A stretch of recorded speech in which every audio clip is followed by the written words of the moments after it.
শুধুমাত্র আল্লাহর উপর অটুট বিশ্বাস থাকার কারণে একজন হজযাত্রীর জন্য দুবার বিমান অবতরণ করেন পাইলট। লিবিয়ার দক্ষিণাঞ্চলের এক নির্ভীক যুবক আমির মাহাদি চলতি বছরের হজ পালনের উদ্দেশ্যে রওনা দিয়েছিলেন সৌদি আরবের দিকে, কিন্তু যাত্রা শুরুর মুহূর্তেই ঘটে গেল এক অবিশ্বাস্য ঘটনা। এই ঘটনা ইখলাস ও আল্লাহর কুদরতের জীবন্ত দৃষ্টান্ত হয়ে উঠেছে। ইতিমধ্যে সামাজিক যোগাযোগ মাধ্যমে আলোচনার কেন্দ্রবিন্দুতে পরিণত হয়েছে এই অলৌকিক ঘটনা। আজ থেকে 3 দিন আগের ঘটনা। ঘড়ির কাঁটায় ঠিক তখন 12টা দুপুরে হজের ফ্লাইটের নির্ধারিত সময়। আমির ছিলেন তার দলের সর্বশেষ হাজি, যিনি মিশর হয়ে সৌদি আরবের জন্য ত্রিপুলি বিমানবন্দরে পৌঁছান। কিন্তু এয়ারপোর্টে পৌঁছানোর পরেই নিরাপত্তা কর্মকর্তা জানান তার পাসপোর্ট সংক্রান্ত একটি সিকিউরিটি ইস্যু দেখা দিয়েছে, যার কারণে তিনি প্লেনে উঠতে পারবেন না। এদিকে বাকিরা সবাই ব্লেডিং শেষ করে প্লেনে উঠতে থাকেন, আর আমির আল্লাহর উপর বিশ্বাস রেখে একা বসে থাকেন অজানা এক পরিণতির অপেক্ষায়। এই পরিস্থিতি দেখে এক নিরাপত্তা কর্মকর্তা এসে বলে, আল্লাহ সবকিছুর উপর কুদরত রাখেন, হয়তো এই হজযাত্রা আপনার কপালে ছিল না। কিন্তু আমির ভয় পায়নি, মুখে ছিল দৃঢ়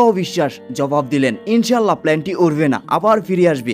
আমার নিয়ত হজের, ইনশাল্লাহ আমি অবশ্যই যাব। তার বিশ্বাসের সঙ্গে জবাব দেওয়ার কিছুক্ষণের মধ্যেই ঘটে গেল প্রথম অলৌকিক ঘটনা। এয়ারপোর্টে ঘোষণা এলো প্ল্যানটি যান্ত্রিক ত্রুটি দেখা দিয়েছে, আর সে কারণেই প্ল্যানটি দ্রুত অবতরণ করবে। এই ঘোষণায় বিমানবন্দরে সবার চোখ এখন ওপরে, কিন্তু তাতেও পাইলট আমিরের জন্য বিমানের দরজা খোলেনি। দ্বিতীয়বারও আমিরকে রেখে বিমানটি উড়ে গেল, কিন্তু দ্বিতীয়বার ছাড়া প্ল্যানটি আবারও সমস্যার সম্মুখীন হন। এবার মৌসুমে জড়ো আবহাওয়ার কারণে প্ল্যানটি নিরাপদে আবার মাটিতে ফিরে আসে। তখন পাইলট নিজে থেকেই বলেন, আল্লাহর কসম, আমি আর বিমান উড়াবো না যতক্ষণ না আমির প্লেনে উঠেন। অবশেষে প্লেনের দরজা খুলে দেওয়া হলো শুধু আমিরের জন্য, আর তিনি উঠে পড়েন সেই বিমানে। সৌদি আরবে পৌঁছে হজ পালনকারী এই যুবক একটি ভিডিও করে বলেন, আমার আনন্দ ভাষায় প্রকাশ করার যোগ্য নয়, আল্লাহ তার কুদরত দেখিয়েছে। এ ঘটনা আমাদেরকে শেখায়, নিয়ত যদি খাঁটি হয় আর ঈমান যদি থাকে পর্বতের মতো অটল, তাহলে আল্লাহ তাআলা এমন দরজা খুলে দেন যা মানুষ কল্পনাও করতে পারে না। আমিরের মতো একজন সাধারণ যুবক, যার নামের কারণে প্লেনে ওঠা আটকে যায়, সে 3 বার অপমান, ব্যর্থতা আর প্রত্যাখ্যার পরেও বলে,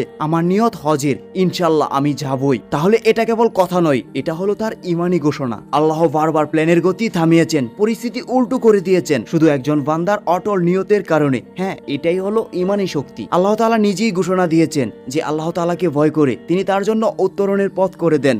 সূরা তালাক আয়াত 2। আল্লাহ যার জন্য যা চান তা তার জন্য সহজ করে দেন। সূরা আলা আয়াত 8। তাই আমাদের উচিত পথ যতই কঠিন হোক বিশ্বাস হারানো নয়, বরং আরো বেশি দোয়া, আরো বেশি দৃঢ়তা। ফলাফল নয়, নিয়ত করাটা জরুরি, কারণ নিয়ত খাঁটি হলে ফলাফল এমনিতেই চলে আসবে।